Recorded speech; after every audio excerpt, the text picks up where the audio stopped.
One runaway, one billionaire, and a city that never expected to give them both a second chance. Welcome back to the Worthington Chronicles. I'm your host, Amelia Worthington, and tonight we step into a story of courage, redemption, and the quiet kind of love that rebuilds what the world once broke. If you enjoy full-length romance stories that heal and linger long after the last word, please take a moment to like this video, subscribe, and tell me where you're listening from. Now let's quiet the world for a while and begin our story. He called her cold-hearted, but the night Allison Reams finally walked out, the rain hitting her skin like applause, she wasn't running away. She was running toward freedom. The air inside the Reams house was heavy, a mixture of fried onions, dust, and old disappointment. The wallpaper had faded from cream to the color of dishwater, and the floorboards creaked as if tired of holding everyone's weight. Allison, 23 and already weary in her bones, stood by the kitchen window. Outside, the rain pooled against the cracked driveway, reflecting the dim porch light like a trembling mirror. Her Uncle Milton's voice cut through the stillness. "You're cold-hearted, Allison. You think you're better than the rest of us, saving your pennies while we scrape by?" She said nothing. Arguing with Milton was like shouting into a storm, loud, useless, and always ending the same way. The truth, the one she'd never dare speak aloud, was simple. She was saving every penny, not because she was selfish, but because she remembered what it felt like to be hungry. She remembered the power shutting off, the refrigerator light dying, and the silence that followed. She remembered her mother leaving without goodbye, and her uncle's bitter voice filling the space she left behind. Her savings weren't a secret. They were her escape plan, a quiet rebellion folded into every dollar bill. That night, when the shouting died down and the house settled into uneasy quiet, she slipped into the small room she shared with her 14-year-old brother. Benji was awake, the faint glow of his old tablet lighting his face. "Allie?" he whispered. "Are you really leaving?" The words hit her like a blade she'd already seen coming. "I have to," she said softly. "I can't stay here anymore." He pushed up on his elbows, his expression raw and heartbreakingly loyal. "When you go, I'm coming with you." Her throat tightened. "Benji, I mean it. I don't care where we end up. I just don't want to stay here without you." She turned away, blinking back tears. There was something sacred about his trust, something she didn't want to damage with false promises. But in that moment, something solidified inside her. She wasn't just escaping for herself anymore. She was escaping for both of them. The next morning, the house was still. Milton snored on the couch and the TV murmured to an empty room. Allison packed 2 suitcases, everything they owned that was worth taking. The rest could stay buried in the stale air and broken memories. When she woke Benji, he didn't ask questions. He just got dressed and laced up his worn sneakers. His silence said everything. By noon, they were standing at the Port Townsend bus terminal, the wind sharp with sea salt and diesel. The bus to Seattle hissed as it pulled in, its doors opening like an invitation. Benji looked up at her, eyes wide, and whispered, "We're really doing this?" She nodded. "Yeah, we're really doing this." As the bus rumbled down the wet highway, she pressed her forehead against the cool window. The world outside blurred into streaks of gray and green. The air smelled faintly of metal and rain. She exhaled slowly. For the first time in years, she felt the edge of something new. Relief. When she finally allowed herself to close her eyes, she didn't dream of running anymore. She dreamed of arriving. The city rose out of the rain like a promise. Buildings, with glass faces, blinked awake as the bus slid into Seattle's downtown, brake lines sighing, wipers ticking a steady tempo. When they stepped onto the platform, the damp air kissed their cheeks and carried the faint, briny breath of the sound. Benji tipped his face up to the drizzle and grinned like he'd just tasted freedom. Their Airbnb key turned with a clean click. Beige walls, a tidy kitchenette, a plug-in lavender scent that tried too hard to be friendly. Benji poked the fold-out couch as if testing a trampoline, then opened a cupboard and whispered, "There's actual plates." It was nothing special, but it was safe, and the safety felt enormous. They ate grocery store sandwiches at the small table, trying not to talk about what came next and inevitably circling it anyway. "You start Monday?" he asked. "Monday," she said, smoothing the paper deli wrap as if it might wrinkle her courage. He nodded. "I'll be fine. I'll read." And I saw a library 2 blocks over. She reached for his hand. "We're going to make this work." That night, the city hummed outside their window, sirens far away, a train counting the rails. In the dark, she listened to Benji's breathing even out. She pictured the email from Quagmire Tech Solutions. Junior data analyst, full benefits. Start immediately. She pictured a badge with her name on it and a bank account that didn't whisper scarcity. She pictured light. She fell asleep holding that image like something fragile and glowing. Morning arrived, smelling like fresh coffee from the corner shop and wet pavement. The mirror above the sink fogged at the edges as she buttoned a crisp white blouse and slid into a navy blazer that still felt like a costume. Her shoes clicked on the hallway tile. New shoes, new sound. Benji, hair sticking up, watched her with solemn pride. "You look important," he said. "I'll be back as soon as I can. There's food in the fridge. Don't answer the door." "Obviously." He smirked, then softened. "Good luck, Ali." The lobby of Quagmire Tech was a cathedral of ambition. Stone and glass and the hush of climate-controlled air. Her reflection moved across the marble as she approached the reception desk. A woman with tidy hair and a tidy smile handed her a visitor badge. "Orientation is at 9. Elevators are to your left."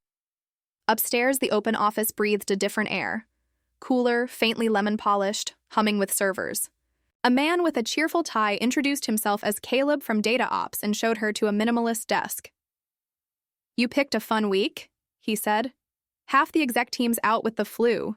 We are, in technical terms, slammed." She smiled. "Tell me where you need me." By noon, the screen's glow felt like it had moved into her bones. Numbers ran like quicksilver. Spreadsheets unfurled like maps. She built, she cleaned, she rewrote. The rhythm took her. She forgot to be the girl from the house that smelled like old oil. She became the woman who could carve order from disorder. At 10, the lights dimmed to their night mode. She should have left, but the quiet suited her. The hum of machines became a kind of music. When her phone buzzed, it was Benji. His face appeared on the screen, half-shadowed, smiling. "Allie, you okay?" "I'm fine, just working late." "Look." She panned her camera across the monitors and the empty room. "I'll be home soon." He nodded, trying not to show worry. "Be safe." "Always." She hung up, smiling faintly. A voice behind her said, "We don't have time for personal calls, Ms. Reams." She turned. Nathaniel Graves, the Billionaire CEO. Tall, precise, his expression unreadable. "That's my little brother," she said, standing straighter. "He's alone. He's scared." Something in his face shifted. His voice softened, barely. "My mistake." He stepped closer, studying the code on her screen. "What are you working on?" "The churn model. The pipeline." "Drops data. I'm fixing the transform." He nodded slowly. "And?" "I'm catching the nulls before the join. Your projections were off by a little over 1% because of it." He looked at her, then the screen. "Small errors become big lies." His tone changed, thoughtful. Then he reached into his pocket, handed her a sleek black card. "Executive Lounge, 12th floor, use it. And if your brother's alone again, bring him. Don't tell anyone I said that." She stared at the card, unsure what to say. "Thank you." He only nodded. "Send me the results when it's fixed, and go home before dawn." She finished the model at 2:17 a.m. The numbers aligned like constellations. When she finally sent the file, she felt lighter. Curiosity took her to the 12th floor. The lounge was softly lit, warm, quiet. Coffee, couches, glass walls framing the city. She ate soup in silence and let herself breathe. Her phone rang. Nathaniel's voice, low and direct. "Ms. Reams, your model is clean." "Thank you. You're hired," he said. "Properly hired. HR takes too long." He paused. "Go home." When she returned, Benji was asleep, a book open on his chest. She watched him, smiled, and finally slept without fear. Days became weeks. Work, learn, fix, return. The black card stayed in her bag, but knowing it was there changed something inside her. One morning, Caleb grinned at her. "Graves wants you in the executive review at 4. Try not to terrify anyone." At 4, she presented her findings to a room of executives. Nathaniel listened in silence, eyes sharp. Every inch the man who built empires out of precision. When she finished, he spoke. "We've been making decisions on unknown values. This correction stands. Ms. Reams, have you considered leadership?" She blinked. "I've been here 11 days. "Exactly," he said. And just like that, her life shifted. From then on, he sought her opinion, asked questions only she could answer. He stopped treating her like an employee. He treated her like an equal. Then one night, the elevator doors opened and everything changed. Lucinda Weather stepped in, tall, elegant, perfume like honeyed smoke. "Still rescuing strays, Nate," she said. The words hit like a shard of ice. Allison froze. By dawn, she was gone. Nathaniel came home to silence. The smell of her shampoo lingered. The mug she used sat abandoned. He called his friend Brian and said simply, "I lost them." "Then go find them," Brian said, "before you lose yourself." It took 3 days. When she opened the door of her small apartment, rain dripping from her hair, his voice was quiet. "Benji texted me. He wanted me to know you were safe." She stood in the doorway. "You shouldn't be here." "Probably. Not. But I needed to say this. Lucinda means nothing to me. You and your brother, you're the only part of my life that feels real." Her breath caught. "You're my boss." He smiled faintly. "That's the least important thing about me. Right now," he stepped closer. "You didn't fix me. You made me want to be someone worth trusting." Her eyes filled. "Nathaniel, I'm not asking for anything. Just let me stay in your life, however you'll have me." For a long moment, there was only rain. Then she reached up, touched his cheek, and whispered, "You already are." Months later, their wedding was small and perfect. Gardenias, soft light, laughter. Benji stood beside them as best man, smiling through tears. A year. After that, the loft was filled with warmth again. The smell of cake, the sound of laughter, a baby girl in Allison's arms. Nathaniel had frosting on his tie and no idea how it got there.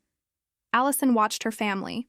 The brother she'd protected, the man who'd learned how to love, the child who tied it all together, and felt peace settle deep inside her. This was what she'd been saving for.